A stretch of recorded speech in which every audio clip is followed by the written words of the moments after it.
Hər yaşda uşaqlarda aşağı ətraflardakı uzunluq və qısalıq fərqini görə bilərik. Bəs hansı səbəbdən uşaqların ayaqlarında, yəni aşağı ətraflarında uzunluq və qısalıq fərqi meydana gələ bilər? Birinci növbədə anadan gəlmə hansısa aşağı ətraf sümüklərindən birinin olmaması və yaxud da ki, olub da qısa olması aşağı ətraflarda uzunluq fərqinə gətirib çıxara bilər. Bəzi xəstəliklər var ki, burada qısalıq fərqi yox, uzunluq fərqi olur.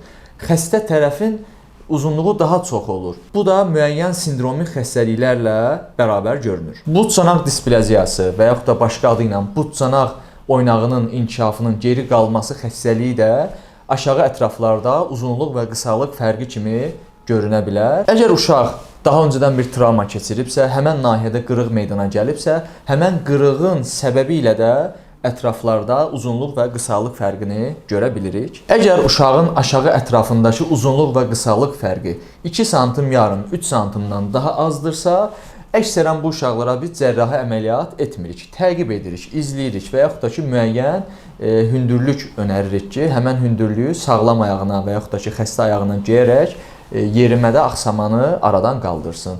Əgər yox, 2 sm yarım 3 sm-dan daha çox uzunluq və yaxud da qısalıq fərqi varsa, bunlar mütləq şəkildə cərrahi əməliyyat edilir və cərrahi əməliyyat sayəsində axsamadan düz şəkildə yeriyə bilirlər.